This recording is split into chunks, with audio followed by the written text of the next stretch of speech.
ನಮಸ್ತೆ ಫ್ರೆಂಡ್ಸ್, ನಾನು Vinay Kumar, Vinay agri solutions ನಂಜನಗೂಡಿಂದ. ನಾವು ಸಿದ್ದಯ್ಯನಹುಂಡಿಲಿ ಶಿವಕುಮಾರಣ್ಣ ಅವರ ಜಮೀನಲ್ಲಿದ್ದೀವಿ. ಅವರು 5.5 ಎಕರೆ ಶುಂಠಿ ಹಾಕಿದ್ದಾರೆ. ಅವ್ರದಕ್ಕೆ ಎಲೆ ಚುಕ್ಕಿ ರೋಗ ಹಾಗೂ ಕೊಳೆ ರೋಗ ಬಂದ್ಬಿಟ್ಟಿತ್ತು.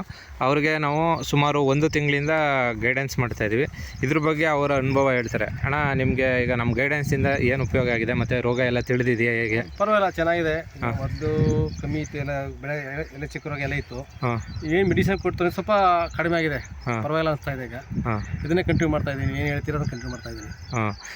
ಮತ್ತು ಎಲೆ ಒಣಗೋದು ಇದೆಲ್ಲ ಸ್ವಲ್ಪ ಕಮ್ಮಿ ಆಗಿದೆ. ಈಗ ಎಲ್ಲ ಕಮ್ಮಿ ಆಗಿದೆ, ಕೊಳೆ ಕಮ್ಮಿ ಆಗಿದೆ. ನೀವೇನು ಸೊಲ್ಯೂಷನ್ ಹೇಳಿದ್ರಿ, ಪರವಾಗಿಲ್ಲ ಅನಿಸುತ್ತೆ ನನಗೆ. 2 ಬ್ಯಾಚ್ ಔಷಧಿ ಹೊಡೆದಿದ್ದೀವಿ. ಔಷಧಿ ಹೊಡೆತೊಟ್ಟಿಂದ ಪರವಾಗಿಲ್ಲ, ಸ್ವಲ್ಪ ಎಲ್ಲ ಕಮ್ಮಿ ಆಗಿದೆ. ಸ್ಯಾಟಿಸ್ಫ್ಯಾಕ್ಷನ್ ಆಗಿದೆ ನನಗೆ ಸ್ವಲ್ಪ. ಓಕೆ ಅಣ್ಣ, ತುಂಬ ಥ್ಯಾಂಕ್ಸ್.